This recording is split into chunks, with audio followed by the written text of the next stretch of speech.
How's everyone doing today? Welcome back to On The Ball and welcome back to an On The Ball live stream. I've done an On The Ball live stream since the Euros, since well, let's change that. What game it was, but we're going to be going regularly live for you guys here on The Ball, talking about everything outside of Tottenham, really. Well, Tottenham as well, but everything Premier League related, general football and everything like that. So I think actually we need to change that picture at the back while we're here.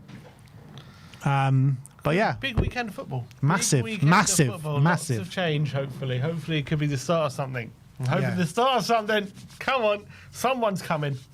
Someone is coming in. Someone you don't want coming. He's coming. No, someone that you do want is coming. Oh, we want. Okay, if you're top of the pile, you don't want them chasing you down. That's for sure. But we're going to get into our weekend's predictions and reactions to those predictions. So if you're new around here, me and Sim do go head-to-head in predicting Premier League outcomes every single week. We have a scoring system. At the moment, it's 92 points to myself and 78 points to Sim. And the way the scoring works is 5 points for a correct scoreline, 1 point for a correct result. Star man, once you pick that man, you cannot pick them again for the rest of the season. It's 5 points for every goal, 2 points for every assist.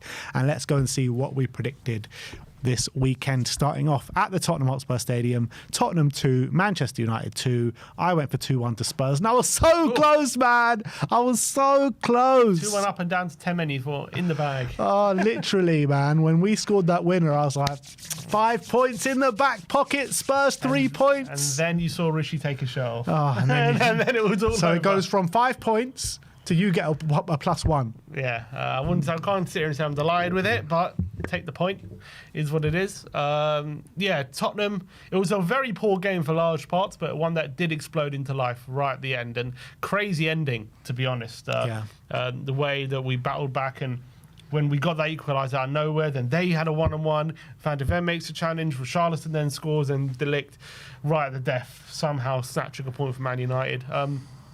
Continues their unbeaten streak, but Tottenham's sorry form at home unfortunately does continue, despite the fact that we were 30 seconds away from a winner. Yeah, look, it's an unfortunate turn of events. Most people probably say a draw is a fair reflection of the game. I thought, look, you can't complain with the draw, but I thought we were just slightly the better team on the day. But yeah, can't really complain with the draw with how we played for the most part. But finishes 2-2. Spurs are now in sixth? We are fifth at the moment. In fifth, but you've got from fifth all the way down to 9, all on the same points. Yeah, so we're there thanks to our goal difference. We had a couple of big wins. But Man United, I think you can see they've got some good players, but I don't know. I'm not buying their big turnaround. I didn't think they played particularly well, Man United. They got in the lead, and they were probably a bit better than us at times. But second half they crumbled a bit. I felt, and definitely tired near the end when they had the 3 weeks. I don't know why they're the ones tiring. And I actually think Amorim's in-game changes hurt them a bit. Yeah, I agree with that. And it was their in-game changes as well as our in-game changes. Yeah. Because we just majorly strengthened our left-hand side and they kind of weakened it, their right-hand side. So, but no, and I don't think you came away with from this game thinking either of these teams are going to be like in terms of the top 4 race or top 5 race. They neither really threw down the gauntlet. No, but I don't think anyone is really doing that at this moment in time. So I think it's all very open, as the Premier League table shows. So I wouldn't be surprised if both these teams are in the mix come the end of the season. I think, you're looking at Arsenal and Man City, who are running away with it at the top. Kind of not, the points tally don't really suggest it, but I think everyone else has got a fair crack of the whip. All right, so Sim gains a point for that one. Let's move on to Everton against Fulham. Finished 2-0 to Everton. Both of us went for 2-1 to Everton, so we both gained a point there, and I think Fulham have got a bit worried with the way they're going this season, but Everton back to winning ways. I thought with the well-deserved victory as well. Could have been more. Yeah, and good return to form for them, and it was a good victory. But especially after their form in recent weeks have not been good. But Fulham, I mean, they did get a win last week against Wolves, but another damaging defeat. Didn't get a goal again. They're struggling really for goals, and they're 1 point now outside the relegation zone. I mean, they're really in it at the moment. They're right in the thick of it, you got to say. I know they're 15th, but when there's 1 point there, you've got to say, they could be, any given weekend, they could be dragged into that relegation zone. And you're looking at their team and I don't know, I'm looking at their team and it's not bad, but I think it's a kind of paper-thin squad, and they're relying on Jimenez and who's the other striker? Muniz. He's there? Yeah. When the goals are drying up for them at the moment, all of a sudden, who's going to get the goals for them? You're struggling to see. So you are a bit worried about them, but I just feel like if it wasn't for Marco Silva, I would say I'd be even more worried. But I just think Silva should have enough about him to keep him up. Yeah. But you just never know. Because I think anyone in and around that mix is going to get dragged into it. And I was saying, look, Fulham are probably too good to go down. But now I'm thinking about it and being like, West Ham are turning it around a little bit. Leeds, I know they're on poor form, but they can pull results out. Burnley, are they going to go like Forest? They're turning it around a little bit. So I mean, it's going to be a big race for relegation this season, I think. Yeah, I think so. And with the promoted teams performing so much better than they have done the last couple of years, I think that should be alarm bells ringing for some of the more stable Premier League teams. Yeah. All right, let's go over to some other relegation candidates. And West Ham 3, Burnley 2. West Ham had to get the 3 points in this game, and that's what they did. An early season 6-pointer. Yeah, I mean, we've had a few of them this year already, but we both went for 2-0 to West Ham, but goals galore in this game. Kyle Walker-Peters kind of sealing the win off from them late on, and then Burnley went on and got a consolation into stoppage time. But was it a deserved victory for West Ham? Yeah, I mean, I think Burnley did take the lead kind of more against run of play, but once Burnley take the lead, you're like, oh no, here we go again for West Ham. Are they going to be banging in trouble? If they would have lost this and Burnley extend that gap to 6 points, you're like, bloody hell. But credit to West Ham, just like against Newcastle, didn't let the goal affect them.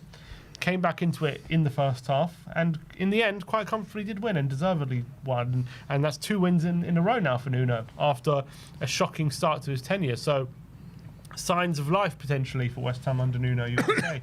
Yeah, they got difficult fixtures coming up. They go away to Bournemouth after the international break. They got Liverpool at the London Stadium, and then they go away to Manchester United. So it'll be interesting to see how many points they can pick up on those 3 games. Yeah, still currently in the relegation zone. Level on points with Burnley now, they're both on 10 points. So. Yeah, they had to win. They couldn't let Burnley go 6 points ahead of them. Yeah. Burnley, though, obviously, look, they know they're going to lose games, but the only games they've won this season, they beat Sunderland, which, look, it's looking like a very good win at the moment. They beat Leeds and they beat Wolves. So it's all the teams, kind of either a promoted team or a team right down at the bottom. So have to start kind of picking up against teams who were in the Premier League last season. Yeah, and I can't see a win for a while for Burnley. They've got Chelsea next, Brentford away, Palace, Newcastle away. That Fulham game is big, yeah. Big 6-pointer. So, we both gain a point for the West Ham win. Now let's go to the Stadium of Light, people. Arsenal 2, Sunderland 2, and we both went for Arsenal wins. I went for 1-0, Sim went for 2-0. Arsenal finally concede a goal after 9 games, I think it is. 9 clean sheets in a row. This would have been their 9th game. So 8 clean sheets in a row. When Sunderland went 1-0 up, I think everyone outside of Arsenal, all the Arsenal haters, kind of drew a sigh of relief saying, wow. They can concede. It's possible, people. And not only did they concede 1, but they conceded 2. I thought Arsenal were really poor in the first half, and I thought Sunderland, were deserved winners, or they took the lead deservedly. But second half, Arsenal Arteta took off the handbrakes, and Arsenal just kind of just destroyed them, and they should have put the game out of sight, to be honest. That's the honest truth of it. They didn't. They go 2-1 up with an unbelievable solo goal from Leandro Trossard, and you're thinking, oh, well, Arsenal have done it again. But David Raya and Gabriel get themselves involved in a bit of a mix-up, and there's Brian Brobby to finish it off. Incredible, and I don't know what Gabriel was complaining. He wanted a high boot, but no chance VAR was ever going to rule that out. And that was a great moment. It didn't really look like coming, although I have to say, there was that one moment before where Raya was scrambling a bit, wasn't he, from a throw-in? So it wasn't exactly like they weren't threatening at all. And I think Sunderland in general did play very well. But you do have to say, I agree with you, that second half, the way Arsenal approached getting back in the game, they did it. It wasn't just set pieces. It was pure quality from a lot of their players. Saka with the equaliser, then a brilliant goal from Trossard. And And it's very unlike Arsenal not to be able to defend a lead like that. It's like very un-Arsenal-like. So I think if you're an Arsenal fan watching that, obviously massively frustrating to drop points in that manner and to drop on this occasion on the weekend when Liverpool playing City, to drop points on that weekend when you could, if you would have won, you would have obviously pulled away from one of the two teams. You got to be very frustrated. But I also think on the flip side, it did seem more like a one-off in terms of how the game went rather than a worrying pattern, I would say, if you're an Arsenal fan. You know what, though?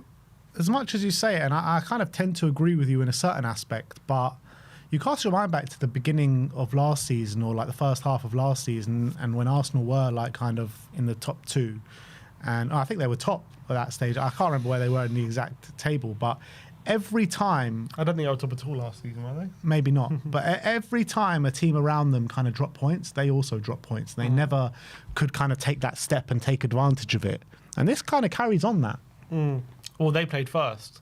Yeah, but still, it's the same kind of thing. Yeah. And I went into this week and I said it before the game.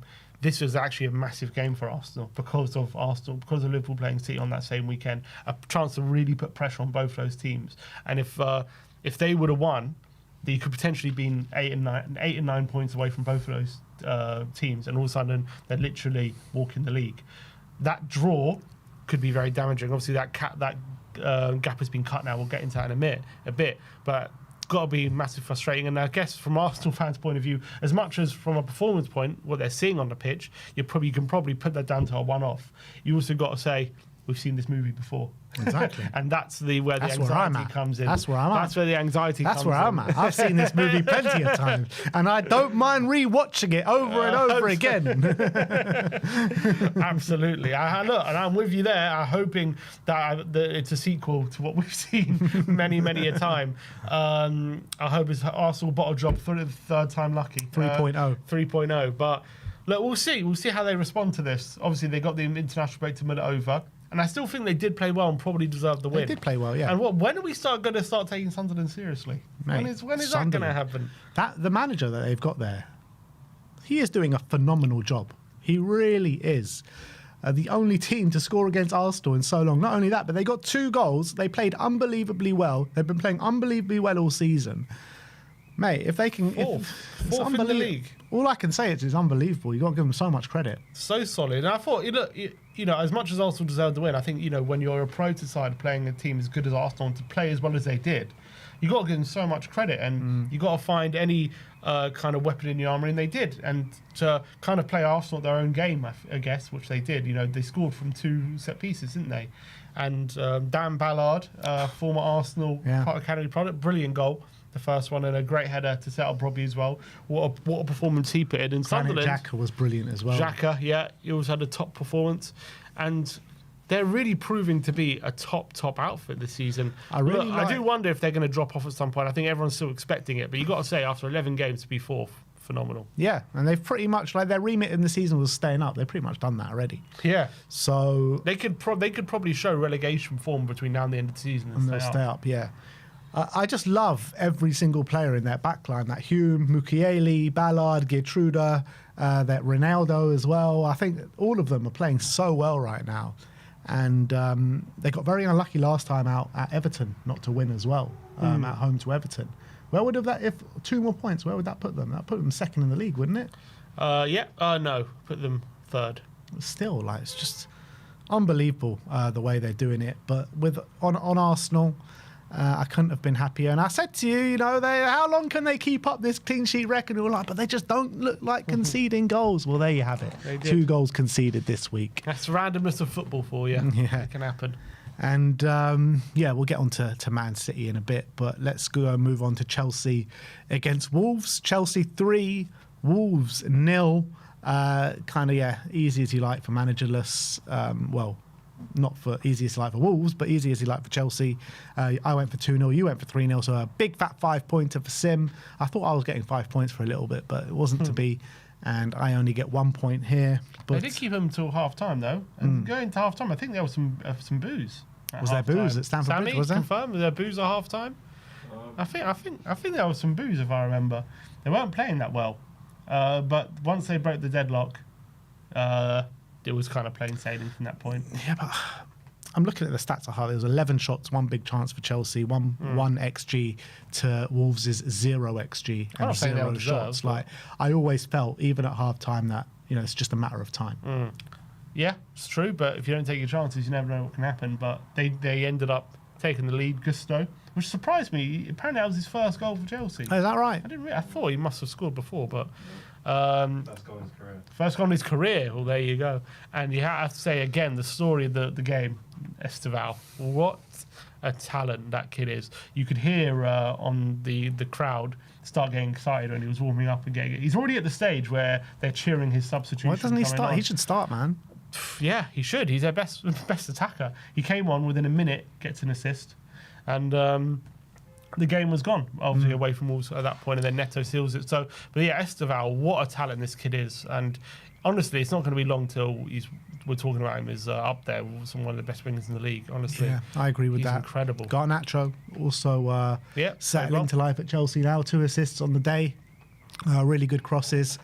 But Chelsea second in the league and rocking and rolling a bit. Third in the league now. Wolves about to appoint Rob Edwards. Yeah. But he got left out of as it's hard he left out the squad. Say that again for Bar on the weekend. They said left him at home. And they won as well. They did win. I don't know if is it the right move for him going from a team top of the Championship to someone guaranteed so low down in the Premier League. I said to you when he was first linked, I think it'd be crazy to go because Middlesbrough could very well be getting promoed this year. Initially, they poured cold water on it, but it seems like the more they've spoken, I think Rob Edwards as well was a former Wolves player, so maybe he's got a bit of an emotional attachment there. Still, Middlesbrough a team on the up. Is there any chance even for Wolves to stay up this season? No team ever have got 2 points from their opening 11 games and stayed up ever. I mean, it'll be a great escape. It'll be an absolute great escape. He needs to go. He needs to find some sort of unbelievable winning one. He has to win 2, 3, 4 games in a row at some point in the season. Are they ever going to do it? Look, maybe he backs himself, but to be fair, I do think this Wolves team is better than 2 points after 11 games. They got some talent in there. I don't know how they're doing this badly. I understand they're not the best team, and compared to they maybe don't have the quality, the star quality some of the other teams have. But João Gomez, Andre, Strand Larsen, got some good players there. They should be doing a lot better than what they're doing. But even at their best, like the players like Munetsi. I think even also he's a good player. This right back they have Chachua. That guy's rapid. He's also quite good. So maybe he thinks, look, there's a lot of talent that I could work with there. Yeah, potentially. If he stays up, keeps them up, it'll be an unbelievable job. Obviously, he can do with Luton, but that is Luton. Yeah, I mean, they're in League One now. Yeah, mad. I mean, he took them down to League One, didn't he? Yeah, I don't know if he left. He was there for the majority of the season, though. Yeah. Anyway, that's that. Rob Edwards is going to be their new manager, and we'll see how he gets on. What's then first few games for Rob Edwards? Because they've kind of just got through all their kind of favourable games. So Palace at home, Wolves, Villa away, Forest at home. All the Midlands clashes straight away. Then United at home, then Arsenal away. Look, any game is difficult right now, isn't it? We're just reading off fixtures. Yeah, but 3 of their last 4 games have been Fulham, Sunderland, and Burnley. I know. Yeah, it's true. All right, that's that one. Let's move on to Aston Villa 4, Bournemouth 0. We both went for 2-2 in this game. This was an absolute battering. I can't believe it. I can't believe Aston Villa took Bournemouth to the cleaners like that. Bournemouth have been so good all season, and particularly in the first half, just not at the levels. Yeah, found themselves 2-0 down. Obviously, a great free kick with Buendia, and then also I think who's it? Nana from outside the box. So 2 great goals from Villa. You got to give them a lot of credit. Kind of, you probably don't expect to concede those to your Bournemouth. I think the game really did change with a penalty. There was a penalty from Semenyo who had it saved from Martinez. I think if that goes in, the momentum was with Bournemouth. That maybe turns into a bit of a different game, but he saved it, and then Villa just went on to steal the game. And Bournemouth, you got to say, there was a uncharacteristic off day. Even when they lose, they don't usually get battered like that. So it's very odd. They now have a negative goal difference, which is very odd, which surprises me, a -1. 18 goals conceded, 17 scored. Still in 9th position, and also level on points with us in 5th. But yeah, very uncharacteristic off day. But you got to say Villa, That's 4 wins in 5 in the Premier League. And Yeah, they're Villa on fire. great form. They're on Great fire. form.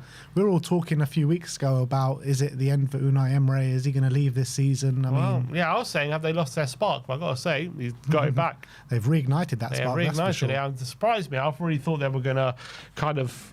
I don't know. I didn't see this form coming, put it that way. And fair play. And this as well was a really good performance. Although I did think 4-0 probably flattened them. I don't think it was a real 4-0 game. But look, they won. Fair play. I guess like when you're 2-0 up and you got Bournemouth chasing the game, there's always going to be some gaps, aren't there? That's exactly what happened. And Villa exploited it. And Villa are a great team at doing that. So, Very smart team. but Bournemouth, on the other hand, 1 win in the last 4 games now. Back-to-back losses, Manchester City and Villa.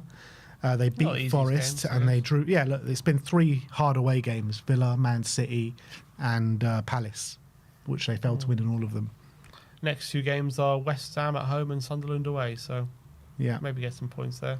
yeah, you do think so. But anyway, Brentford 3, Newcastle 1. Sim went for 1-1. I went for 2-1, and again seconds away from a bloody 5-pointer in this game, as Dan Burn decides to get sent off, and Brentford seal the deal in stoppage time to make it 3-1. So I get a point for this one. Sim gets 0.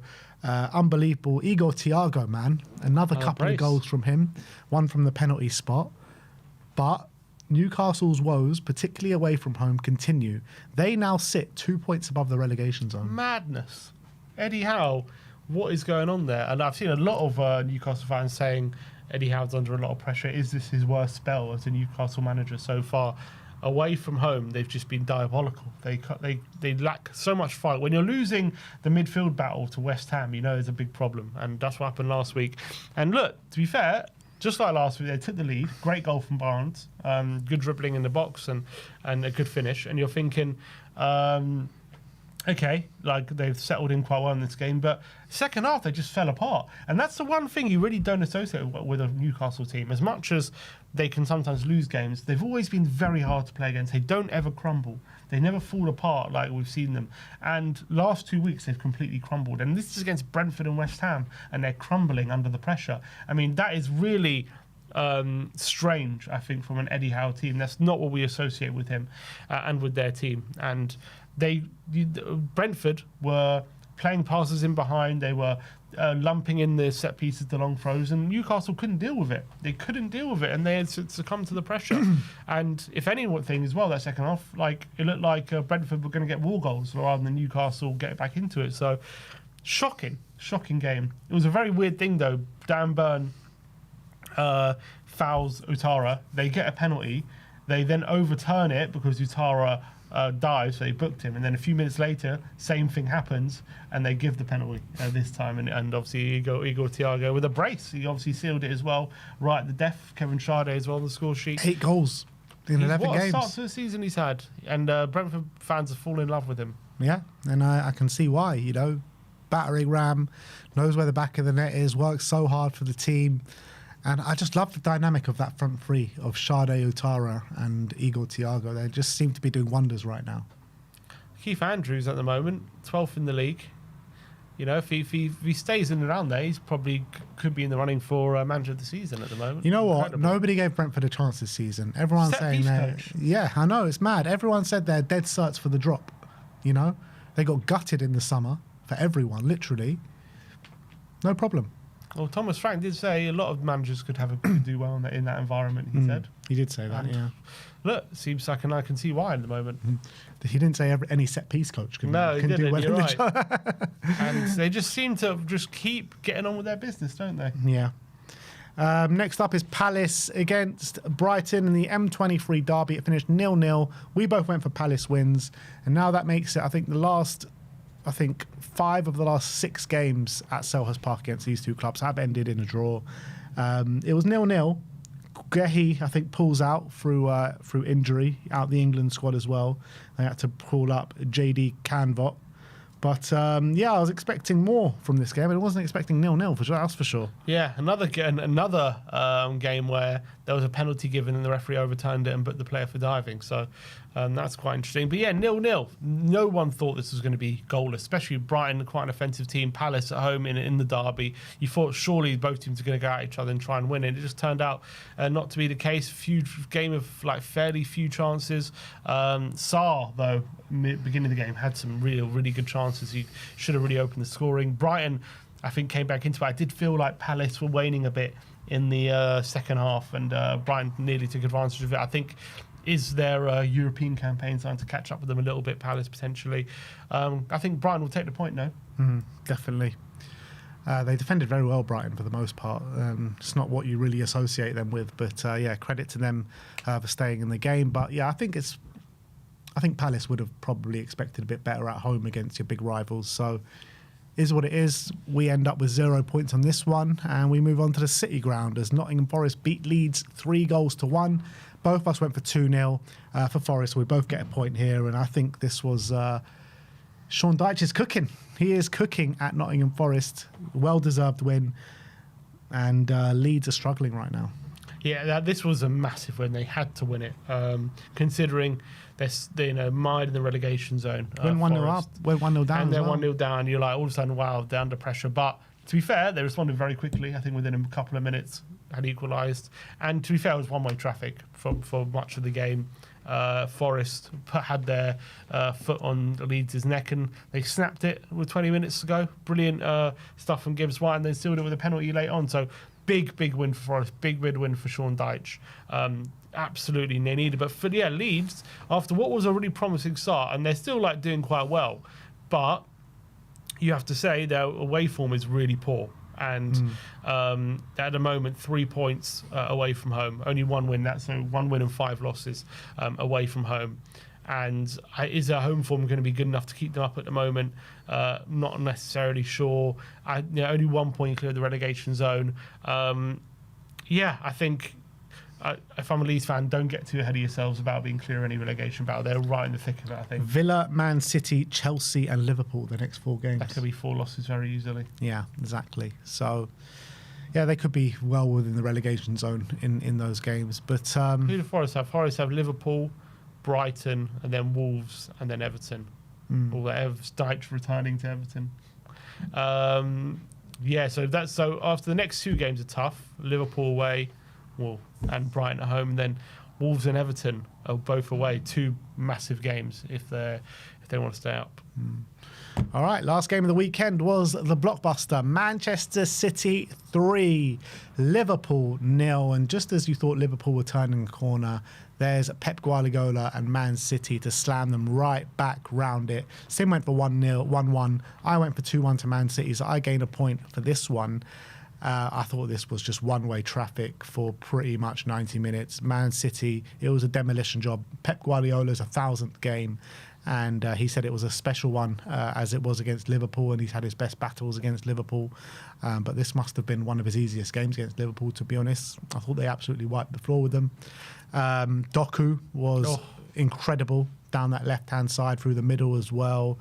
I thought he just gave Liverpool the runaround for the majority of the game. His goal was just incredible.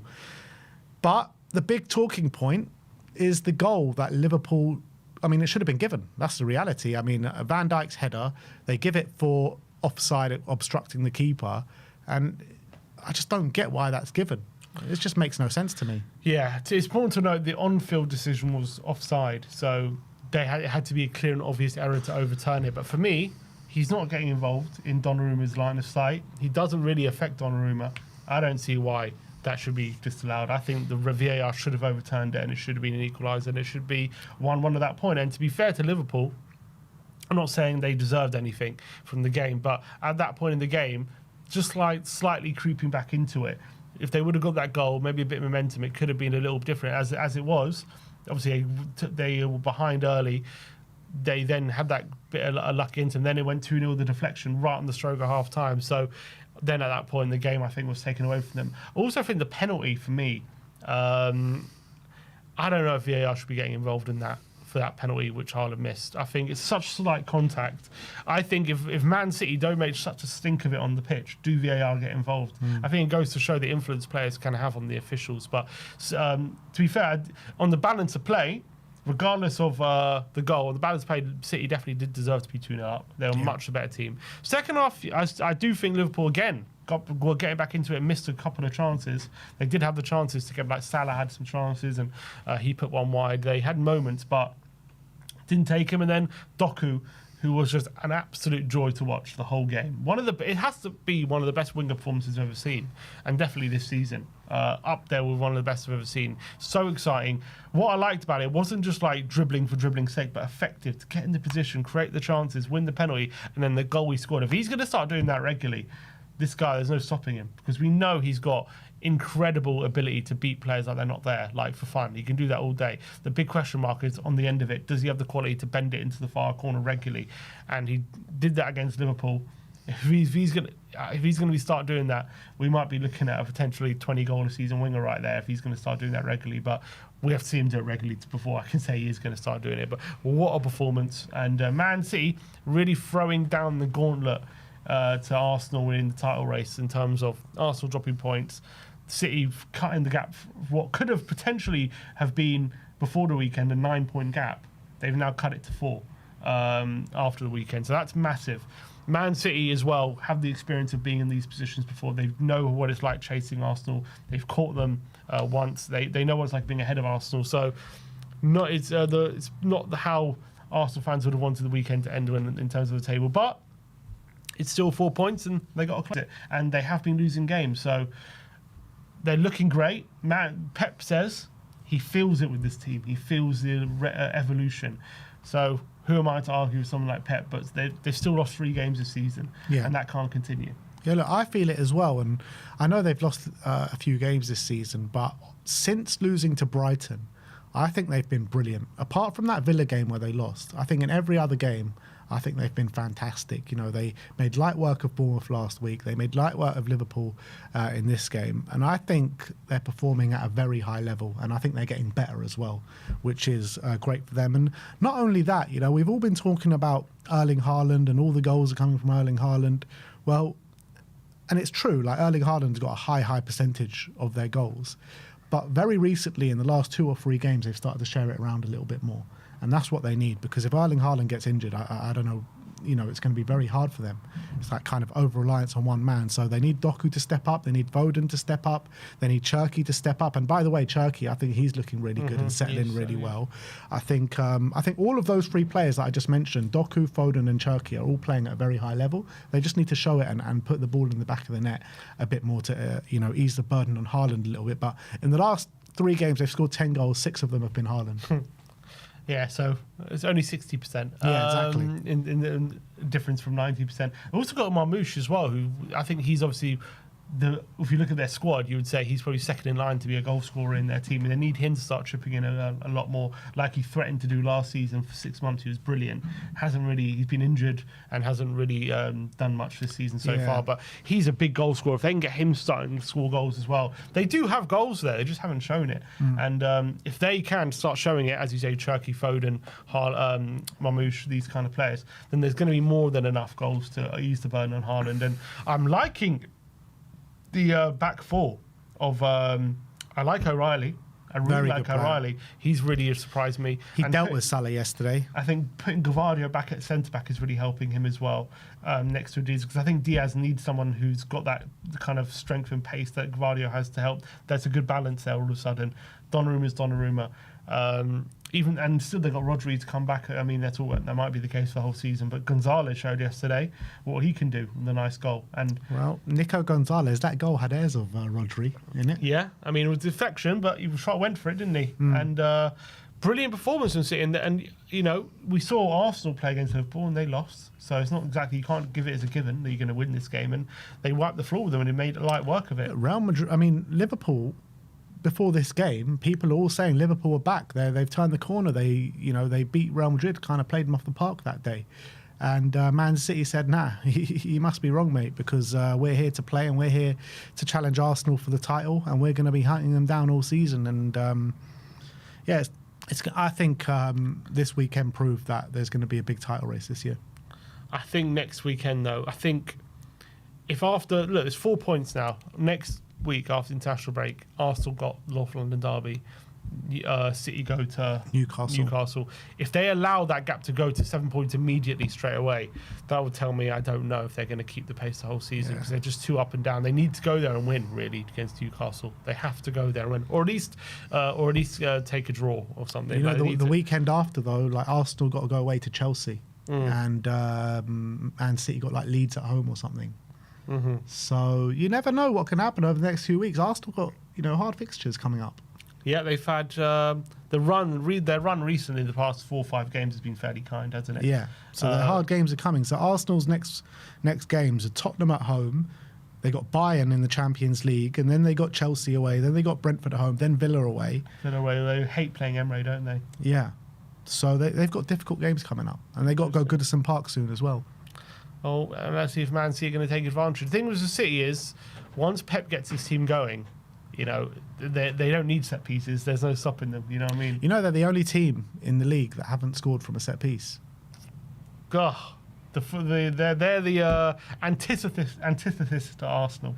They are gonna save this league single-handedly. Save the league. Save football. It's going to save football from the likes of Arsenal. We can't have Arsenal winning a league playing this way. We can't have it. Then every team is going to be bloody doing this every single season. We need someone like City to play good football, possession football, open teams up and be successful and win the league with it. And that has to be the bar. We can't have Arsenal getting corners in, heading it in every game and winning the league in that way. Unless Tottenham do it. Yeah. But that is Man City. The title race is well and truly on. Star men, Sim went for João Pedro, who got a goal and 0 assists. I went for Jarrod Bowen. They only scored 3 goals and Jarrod Bowen did nothing against Burnley. So Sim gets a 5-pointer for that. Thank the Lord for Carl Walker-Peters. Yeah, he bloody stepped hell. right in there, got in a centimetre before Bowen. So thank you, Carl. Big up to you. So we end this week tighter than it was before the start of the week anyway. So 92 points to Sim, 98 points to myself, and that is that for a couple of weeks because we are going into an international break. And I would say this international break probably comes at the perfect time for Arsenal. For Arsenal? Yeah. Why is that? Because they got a lot of injuries up front and they're stretched and, all these players are coming back after the international break. Yeah, they probably need it. Yeah, you're probably right about that. All right, let's go and see how the internet did react to this weekend's football in the Premier League. Match of the day saying Opta gave Arsenal a 63.6% chance of winning the Premier League this season, with Man City only having a 22.94 chance. 22? Well, we're predicted to finish 10th on 54 points. Brighton ahead of us, and Bournemouth, and Palace. Surely we're going to finish ahead of Palace. I think regardless of the results this weekend, I do believe that Arsenal are still firm favourites for this. 80 points. That would be the lowest ever. I think they'll get more than that. No way they're going to get 80 points. I think it's going to be a high tally this season. I think so. I think it will be. I don't know if it will take big high 90s like it has done before. I don't think it's going to be that high. What do you reckon? I reckon late 80s. Yeah. Late 80s to win it. Mello says, this is the corruption we face in the league every single day. Some salty Liverpool fans on the internet today. So the onside, and offside. I can understand where they're coming from. Yeah. I think that especially that one, the second one there, that one was ridiculous. It was Man City. That was Man City. That one was ridiculous. I don't know how that was onside. He literally had to dummy it. That was crazy. But to be fair, Robertson did have to duck, out of the way. So could you say that's making a movement? I don't know. I would say, look, for me, I want that to be a goal. I think, with Robertson ducking there, does it change anything that Donnarumma's going to do? I don't think so. I don't think it does, but it could. But I don't think it... Nah, I don't know. I don't think he's anywhere near the line of sight or anything like that. In the way, he's nowhere near. I don't think he's anywhere near it. But he is near. It's just whether it affects Donnarumma or not. Because he's right next to Donnarumma. I don't think it affects him at all. I don't think it does, but I guess the question is not whether it does, but whether it could. I don't think it could have. I think it could have. But So I you don't think it was a right call? No, I don't. But I'm trying to understand where the officials are coming from. The And I officials are disagree coming with from corruption. That's where they're coming from. Corruption, I see. 116 charges. Those bastards. Every week we hear next month the charges we're going to hear. Oh, it's next month. And we never hear about it. Did you see in the pre-match, Arnie Slot, he was asked about what does he reckon about Mo Salah saying this could be the last time he places Man City or something.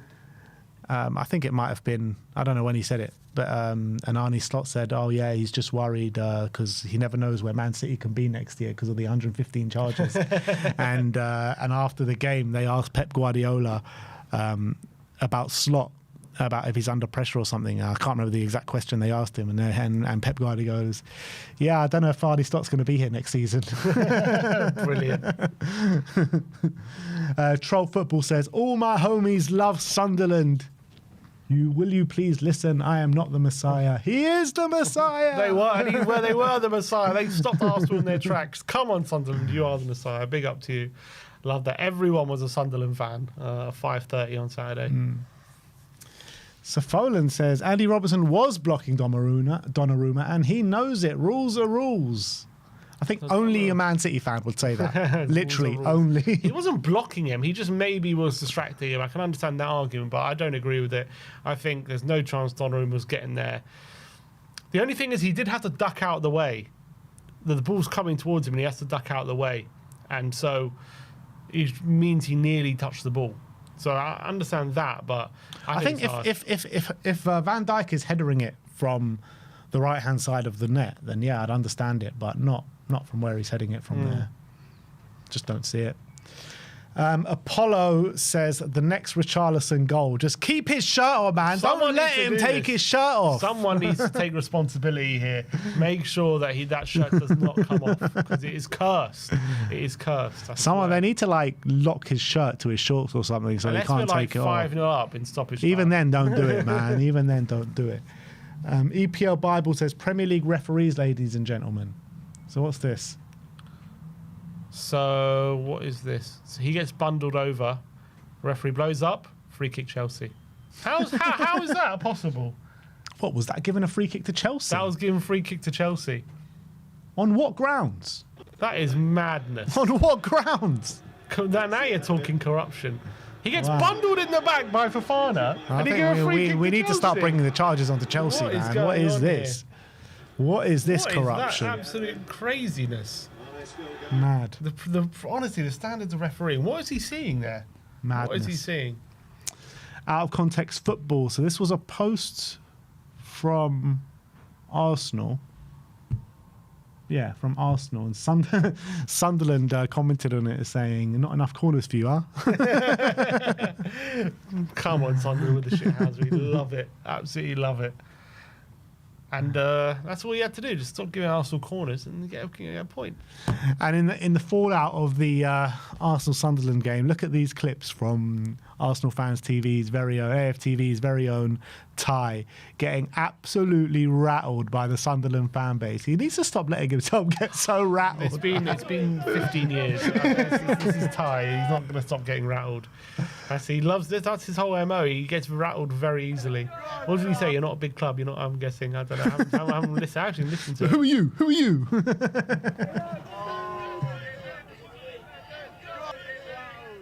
Come on then. Security are very heavy-handed, I have to say. But scroll to the next one. Just look at. Bloody hell! Look how the security deal with him. Get him out of there. That's how Sunderland dealt with Arsenal, mate. Brilliant. Absolutely brilliant. Ty got absolutely dealt with by the Sunderland steward. What was he trying? Just go home. You drop points. No need. Daily AFC says Sunderland have moved advertising hoardings forward at the stadium light to counter Arsenal's long throws. Love that. Sunderland pulling out all the stops. Why can't other Premier League teams have this kind of know-how? Yeah. Why is Sunderland showing the way? Yeah. Everyone's been letting Arsenal get away with all this. So Arsenal, come on, Sunderland, not letting them do it. So apparently Sunderland have previous of this. They do. last season. Apparently, did it against I think it was Coventry. Someone said, or Yeah. someone. Yeah, they did it before. So I think other Premier League teams need to take note. When Arsenal come to the lane, I want to see that. Everyone's been rolling over for Well, Arsenal. to be this fair, like season. we do long throws. Yeah, exactly. As well, We can't do it. And hurt ourselves. But Sunderland do long throws as well. We have an adjustable pitch. Adjust it for when you've got the long throw, and then move it back. It's true. Sunderland do also do long throws. You're right. But look, use any advantage you can. CFC JSB. This is an updated table of percentage of goals from open play per team following match week 11 this season. So, Arsenal sitting bottom of that, 35% of their That is goals. nuts. 35%. What surprised me is Bournemouth, though. Also 35%. Wow. Also doing set pieces a lot. But Spurs sitting on 58%. 58%. Not bad. For a team that doesn't create, it's not bad at all. Liverpool 78%. Yeah. Burnley. Burnley 71%. Wow. Yeah, I mean, it's not many goals, though. Someone has to stop this Arteta team, man. Arteta. Someone just did. They did, and they didn't concede a set piece goal. Yeah. Come on. That is, I think that's. That's what I said. I said to you last week, they can't score set pieces every week. Someone's got to clock on to what they're doing. And finally, someone did. Centre goals says Doku really finished Bradley and Gravenberch here. This Look at move that. was This was just crazy. Oh, to die for. Was this for the goal, no? No, it wasn't for the goal. No, not for the goal. Didn't he do something similar for the goal? He's just something else. Who else can do that just in between? Oh, he's sold. He's the best Bradley. dribbler in the league, Yeah. by far. He's crazy, and he's got that little like pitbull like strength as well. It's crazy. Out of context football, the classic, Dokudinho. He definitely was Docudinho yesterday. Tottenham tears saying Tottenham are winless in every time when Richarlison takes off his shirt. What a stat! What a stat that is. Never seen a stat like it. And every time he takes off his shirt as well, it's like a last-minute goal. It's just I know, like, how what are are we you conceding? doing? So how can you do that so often? Concede after you scored a late winner or late equaliser. It's ridiculous. Only Tottenham, man. Only Spurs. And only Richarlison. Match of the day saying Liverpool have now lost 7 of their past 10 games in all competitions. That is some fall from grace, isn't it? Like, it's fair enough to think, like, you know, it takes time for all these players that they bought to settle in, but that form, Yeah, all that those needs to losses. be answered for. Like, what is going on there? It's crazy to have so many losses and to concede the amount of goals. And like before, earlier on, they were like, okay, they conceded some last minute winners and whatever. Like they're still playing okay, but last few losses have been absolutely atrocious. Like the loss on Sunday was horrendous. Yeah. Man City Collect saying Man City 3, Liverpool 0. Instead of Where Wally, they're going for a Where Salah. Fantastic. Didn't see him. Couldn't find him. I'm no good at this game. I couldn't find him on Sunday. I think he's in Nico O'Reilly's back pocket, to be honest. I think that's where he's hiding. Hater Central. I love this account, Hater Central. I mean, funniest brilliant. account. Virgil van Dijk versus Manchester City. 90 minutes, 0 tackles, 0 interceptions, 0 recoveries, 9 times possession lost, and twerked 5 times. Vintage Van Delegation. Hate Central is unmatched, man. Oh, the hate flows through him. Properly flows through him. Brilliant. Yeah, nobody is safe when Hater Central's around, I'm No telling one. you. You've gone to his account, he's just like a timeline just full. Full of so much hate. It's Yeah. great. But yeah, that is it, people. That is the way the internet did react to the brilliant goings on in the Premier League this weekend. What are you guys telling me in the chat? Yeah, that's right. Listen to Wolf Mauler, man. Everyone go and smash that like button, people. Smash that like button. Smash that subscribe button while you're here as well, because I'm sure many of you aren't subscribed. Smash that subscribe button, people. I'm wondering if we have time. Asian Mai says Ben said Goodison Park. I did say Goodison Park, you're right. I meant the Hill Dickinson Stadium. What's this? Nothing. All right, we're going to finish off and we're going to be doing our... What? You want to see another meme?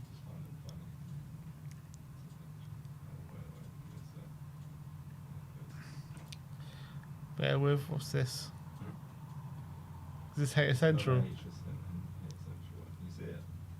Can't read it. One sec.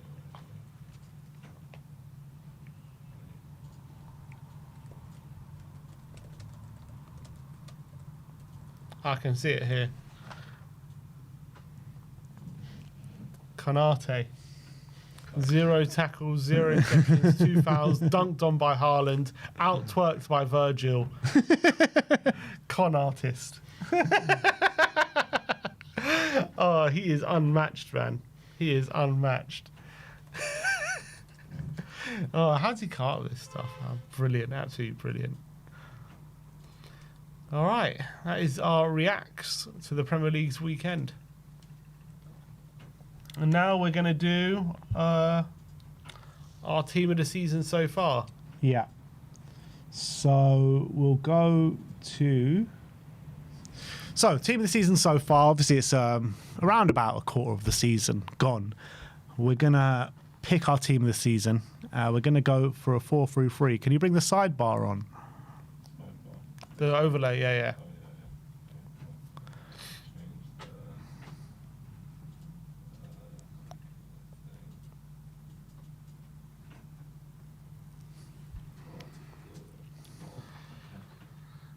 All right, cool.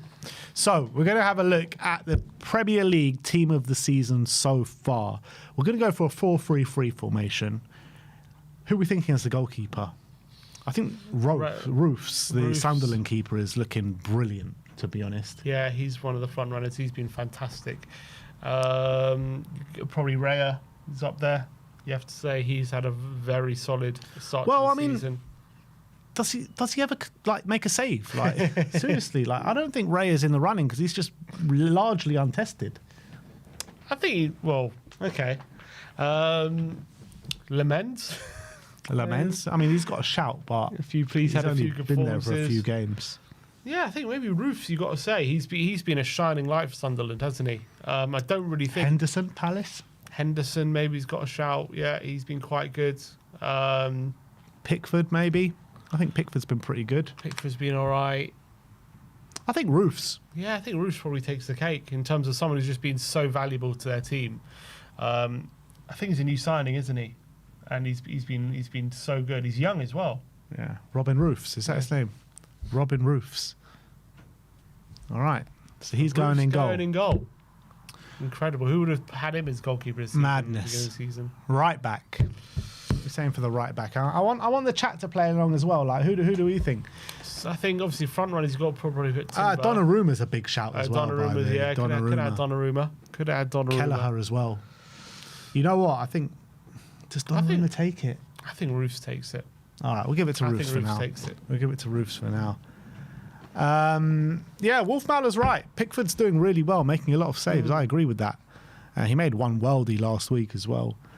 But anyway, right back.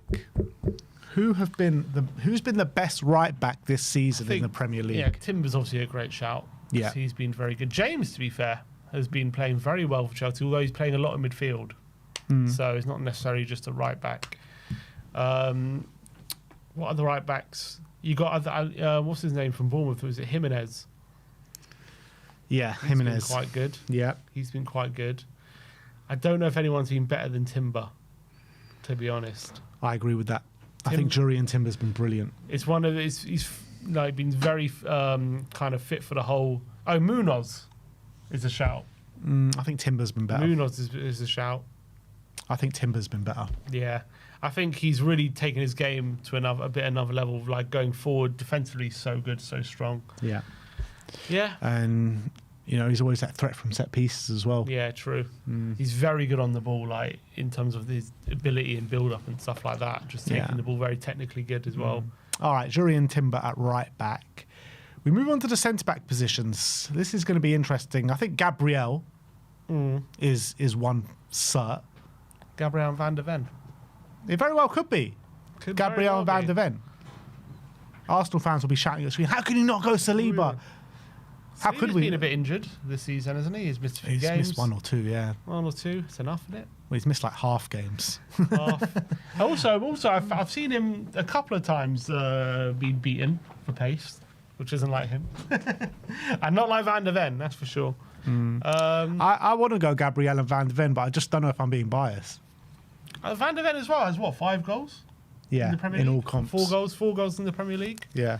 So you've Gehi, got that's a that. big shout as well. Mark Guehi's Gehi has been brilliant. He's been brilliant as well. There's been quite a few good centre backs. I think Gvardiol's been very good for. You know City. who I think's gone under the radar as well is Van Hecker of Brighton. Mm-hmm. I think he's been fantastic this season. He's gone under the radar. I'd say he's had a really strong season as well. De Ligt, I think, as well played very well for United. He's been under the radar. Also very good. I think Van de Ven has been very consistent though. Yeah, he has. But all those players that we've mentioned have been very consistent. Yeah, but not all of them have the goals that Van de Ven has as well on top of it. True. Van de Ven's been our best player by far. Gabriel's been Arsenal's best player pretty much. Look, let's. I think Van de Ven and Gabriel, I don't think that's that biased. I think that's pretty fair. Gabriel and Van de Ven. Saliba hasn't been good. Yeah, I don't think he's been as good as he has been in previous seasons. I agree with that. All right. So there you have it. We got Timber one right in. back, We got Van one de in. Ven and Gabriel at centre backs. So left back. Left backs. Who has been the best left back? I mean, that Brighton guy, Trufe. Truffaut's been really good, brilliant, hasn't he? What a signing he's been. Replacing Kirkes. Kirkes has been terrible, and he's been brilliant. Yeah. The Bournemouth recruitment's fantastic. He's been fantastic. Yeah, I'm really impressed with him. Nico O'Reilly. Yeah, he's got his place in the England squad now due to his performances. Obviously, Calafiore's been very good as well. Calafiore's been good. I would say it's a shame if Doggy had played more games, he might be in with the shout. Don't even start with the dog. He hasn't played anywhere near enough. If I'm saying if he had played at that level, he might be in with a shout. Mitchell, I like Mitchell as well. He's had a very good season. Cucurella started well. Cucurella's been brilliant this season. Yeah, I think he started well, but I think he's tailed off a bit recently. I like the Trufe shout. I should put Trufe in there. Yeah, I like the Trufe shout. I think he's been excellent. Excellent. Yeah, change up a bit. It's Trufe, Calafiori, or Cucurella, in my opinion. It's one of those three. Go on, chat. What are you saying? Cantab says Cucurella, unfortunately. I do think Cucurella's been brilliant. Against Spurs, he was class that day as well. Come on, decide now, chat. Anyone else? There's two shouts for Cucurella. Anyone else want to weigh in their 2 cents? All right, let's go Cucurella then. All right, Cucurella. I think it's fair. I think it's fair for Cucurella.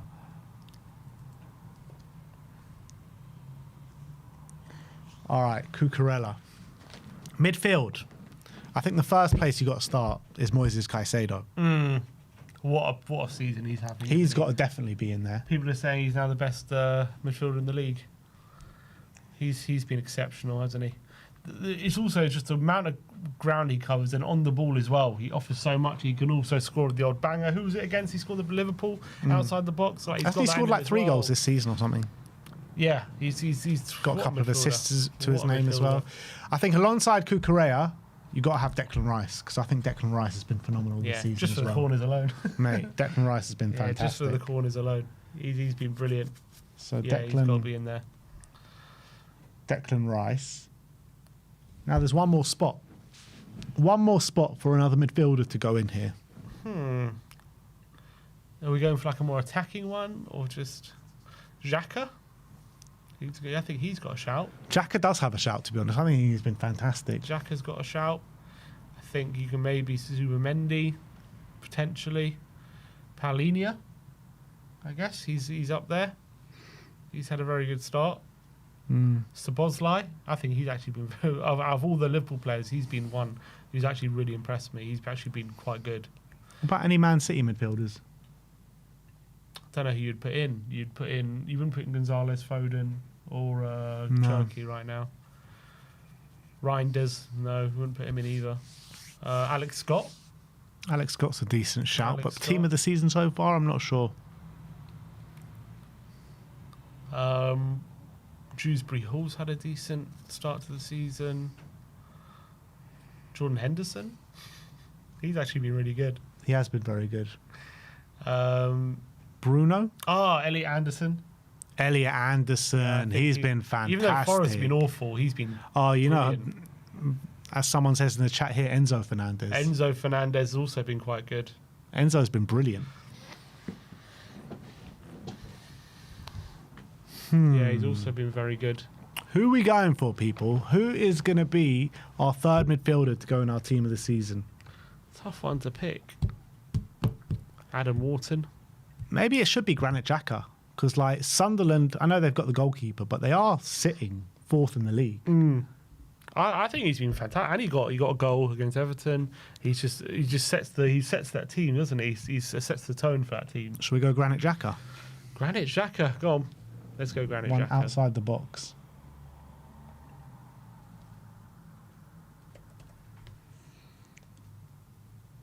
All right, Granit Xhaka to make the midfield three. I mean, that is a midfield three that you ain't getting past. No. Granit Xhaka, Caicedo, and Declan Rice. Very Arteta-esque, that midfield three. All right, so we know for sure is Haaland is going up top. Yes, he's been ridiculous.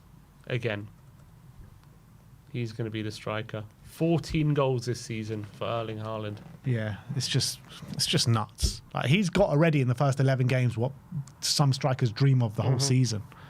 Just mental. He's a freak, absolute freak. Yeah, in terms of wingers, I guess Semenyo, I would say Semenyo still, although he's kind of he's tailed off a bit. tailed off a bit the last few weeks. I think 3 games in a row, hasn't got a goal contribution, but he's still on 10 goal contribution. So I think after 11 games, you've got to say that should be worthy of a place on the right wing. Igor Thiago is very unlucky to miss out. You know, 8 goals this season, but unfortunately, and Mateta as well has been class this season. Voltmaida. I think the 2 wingers are Semenyo and Mbeumo. Mbeumo. Yeah, Mbeumo's in really good form at the moment, to be fair. He's in very good form. Salah's obviously off it. Ndiaye obviously is a shout. Ndiaye, yeah. Man Ndiaye. I think Mbeumo's just been a bit more clinical than Ndiaye. Doku.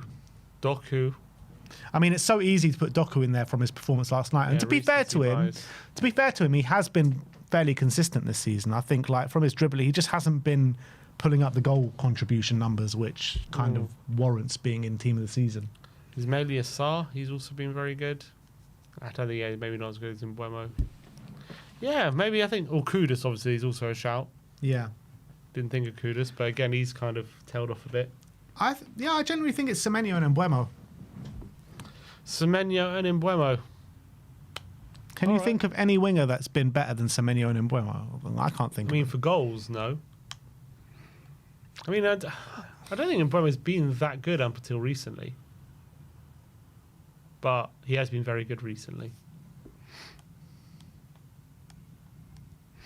I think like last 5 games he's done really well. Yeah. But even in the games where before he started scoring, I still think he was playing well. I didn't think he was playing well, to be honest. Do you not? But he's turned it on. I think. I mean, Cody Gakpo had a very good start to the season and tailed off. It's true. I can't. Salah, you can't really put in there. He's been terrible. No Salah, no Saka, no Gordon. No. Yeah. All right. And Semenyo and Mbeumo, I'm happy to do that.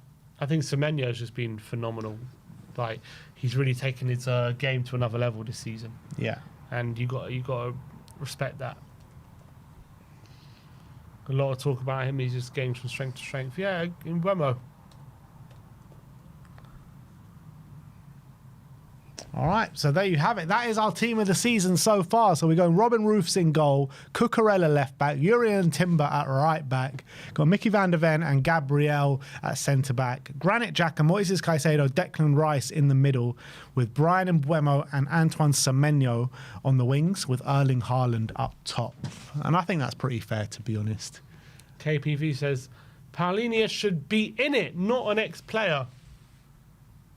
I'm not listening to KPV anymore because he just put in the chat, rice, baby. Well, what is he doing? What are you doing, KPV, mate? He just shouted at you for being an ex-Arsenal player and when he's saying rice, baby in the chat. And he doesn't have a problem with the current Arsenal Good players. for Grealish. Grealish team this season? Not over Semenyo, though, really. Maybe in midfield, but he doesn't play in midfield. So Doku over Mbeumo. Shut up, Ben. Look, I think that is the team this season. Manager? Sunderland Manager. Yeah, it's got to be the Sunderland manager. Can't remember what his name is. Dilo. Bloody hell, what's his name? It's can never remember his name. How do you not know his name? I don't know his Regis name. de Lebris. Yeah, Regis de Lebris, yeah. Regis Lebris, well done. Yeah. Well done, Regis. Big up to Regis. You got a new fan in me on the weekend, that's for sure, until we play you. I can always appreciate a manager doing everything they can to stop Arsenal winning a game. Exactly. If only other managers took your lead. But that is it. I think that is it from us today. I want to thank you all of you guys that came over from the first stream over at We Are Tottenham, and you guys that have stuck around here, and new guys that have come and joined us on this stream as well. Everyone, please subscribe when you're around here. Smash that subscribe button. We do bring you weekly content on the Premier League, and maybe we should start doing Champions League content. Champions League. We're in the Champions League. Yeah, but it doesn't matter what we're in. But anyway, we'll see you all very, very soon, guys. And smash that subscribe button. And see you next time, people.